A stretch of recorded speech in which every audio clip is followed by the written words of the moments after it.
Hey guys, welcome back to the channel. Today we are taking a look at my revised Muldrotha the Gravetide cEDH deck tech list. Um, one of my dreams is for Muldrotha to go to CEDH tournament and crush it, but there are issues with Muldrotha. Even though she is a Underworld Breach in the command zone, she is not Underworld Breach in the command zone. Let me explain. She's not a red, so making mana with Dockside and drawing cards with wheels isn't really going to be her wheelhouse. So she's not as good as Underworld Breach. That being said, she also isn't a commander who draws you cards in the command zone or gives you mana, which the best commanders tend to do that. So, will she ever see the light of day in a competitive commander tournament? I don't think so. But it doesn't stop me from playing her at the table at my local gaming store.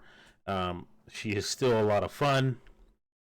And with that cEDH mindset, she can be, if you build her with that mindset, she can be a very great deck to run. And so much so that I can only cast her when I'm going to pop off. And if I'm going to pop off using her ability of let's just get into her description. She costs 3, 1 black, 1 green, and 1 blue. So she costs 6 total. She's a legendary creature elemental avatar. That's a 6/6.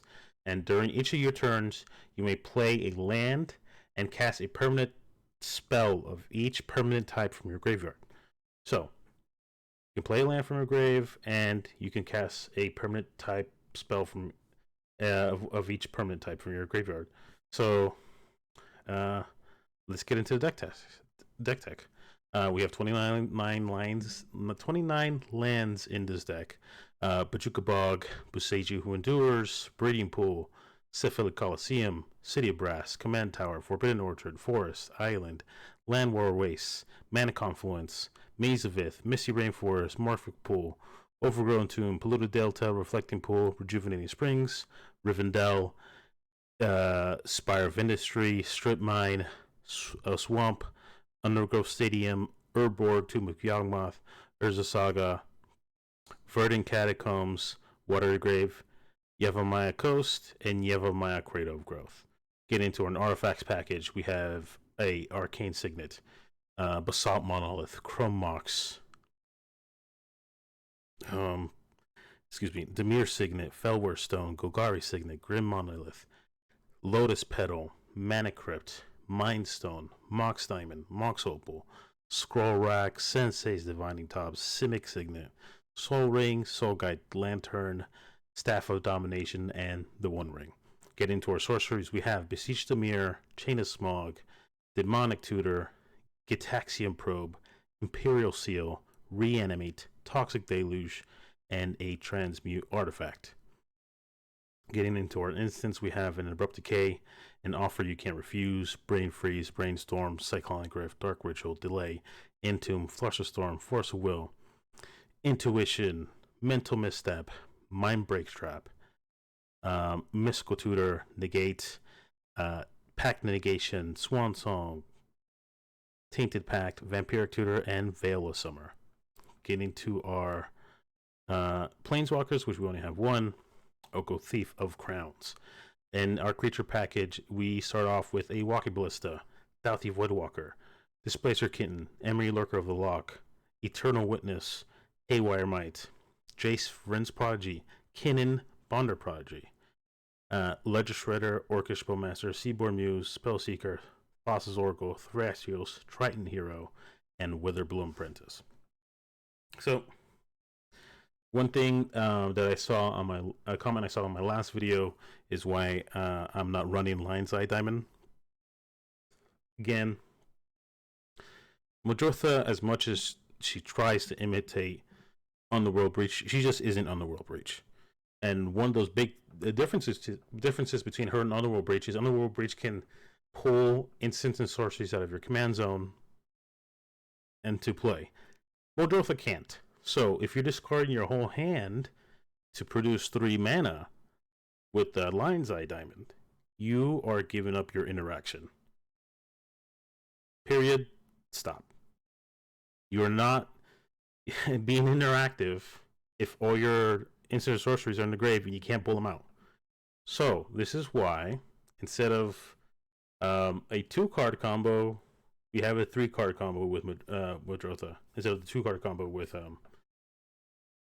Underworld Breach and Lion's Eye Diamond.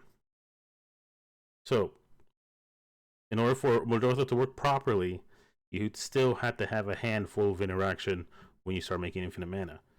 So to make infinite mana with Muldrotha specifically in the deck, we need Muldrotha out on the battlefield, a Displacer Kitten, and the Lotus Petal. So the Lotus Petal casts 0. You can sacrifice it for one of any color that you need. If Displacer Kitten is on the field and sees, you cast the Lotus Petal. Displacer Kitten says, where is it? Displacer Kitten, whenever you cast a non-creature spell, exile to 1 target non-land permanent you control, then return to the battlefield under zone of control. So you cast the Lotus Petal, Displacer Kitten sees it, it exiles your commander, returns it immediately, and then your commander is a new permanent, so it technically hasn't cast an artifact this turn. So you do it again, and again, and again, and again. And that, even though it's not as dramatic as a Lion's Eye Diamond, is still an effective way of making infinite mana and keeping your hand intact. I personally like this method a little bit more than Underworld Breach, because you can still, catch your opponents by surprise because they don't know what's in your hand. But Underworld Breach is still the better combo because it's a lot easier to pull off. So, that being said, that's why we're not running Lion's Eye Diamond in deck. Again, Muldrotha costs a lot of mana. And there's very few things we can cut in the deck to make it easier for us to caster. We're running 19 artifacts to a lot of those are ramp. So the only thing that I would probably put in here would be a Jewel Lotus to get rid of the 3 generic costs for 0. But it's up to you guys what you want to cut for that. So Jewel Lotus is a consideration for the deck. Makes it a lot easier to caster. But then again, you probably sacrifice something else. So, yeah. Ways to use that infinite mana once you get it is, and ironically, the first one is Mind Stone. So, once you float infinite mana with Lotus Petal, Displacer Kitten, and Muldrotha, you can then start using that mana to cast Mind Stone from the grave over and over again after you sacrifice the draw card to draw your whole deck. Again, Orchestral Spellmasters is out there, so if there's an Orchestral Spellmasters on the field or they catch it by surprise, you're going to stop doing that. So the most effective way of doing infinite mana stuff and drawing your deck is Staff of Domination. Staff of Domination, after you make your infinite mana, you gain infinite life, you draw your deck, you find a win con. Win con happens, you win the game. So yeah. Other ways of making infinite mana in a deck, we have a a Basalt Monolith and a Grim Monolith, because they're both basically the same artifact with a power artifact where it reduces the activated abilities by 2, but it can't cost 1. So it will cost 2 to untap Grim Monolith, which gives you 3 mana, and then you're floating 1. And the same thing with Basalt Monolith, it will cost you 1 to untap it, you tap for 3 mana, and then you get infinite mana. So, multiple ways to get infinite mana in deck. The deck does not rely on the commander 100% because she does cost a lot to cast. That's the reason why I don't fully commit to just her as a win con. She is there to enable me in different ways sometimes by pull things out of the grave. But if I can get another different win con, I can get a different win con. Chain of Smog and where is he? Witherbloom Apprentice go off. For those who are not in know, Witherbloom Apprentice has Magecraft. Whenever you cast or copy an instant sorcery, each opponent loses 1 life and then you gain 1 life. And then Chain of Smog, for 2, it's a sorcery. Target player discards 2 cards from his or her hand. That player may copy this spell and choose targets for the copy. So the thing that matters here is that the target player may copy this spell. And discarding the 2 cards isn't part of the cost. It's just an effect that the spell does. So you can copy this spell on targeting yourself, infinitum, giving you infinite triggers, killing the table. Another cool synergy that we have in the deck is well, also you can dump your Infinite Man's Welcome Ballista, so that's a different combo. We got Dalthi, which we can reuse once we sacrifice him, because we have a pseudo Underworld Breach in the deck in their command zone. Embry helps us pull things out of the grave as well. So does Eternal Witness. Haywire Might is really great in this deck because you're not just doing the normal thing of destroying your opponent's enchantments and or artifacts. You're exiling them. They're just gone. Jace Vryn's Prodigy, he's there for his flip side. The flip side, the relevant text is the -3. The -3 lets you do something that Muldrotha can't on her own, which is to pull instants and sorceries out of the graveyard and cast them again. Kinnan Broaden the Prodigy, he's here to make Basalt Monolith, and I think he works with Grim Monolith too. He makes infinite untaps, but not infinite mana with Grim Monolith. But yeah, he's here for Basalt Monolith to go infinite that much quicker. Legislator is in here for the draw, and if you have something in your hand that costs a lot, but you can bring it back cheaper with something else, like a Reanimate or an Animate Dead, he's here so you can throw that in the bin and reanimate it. Orcish Bowmaster is in here to stop your opponents from drawing cards. Seaborn Muse is in here because of 2 reasons, and those are Thrasios, which is another infinite mana sink, because you can pay 4, scry 1 with him, then reveal the top card of your library. If it's a land card, it goes to the battlefield tapped. Otherwise, you draw that card.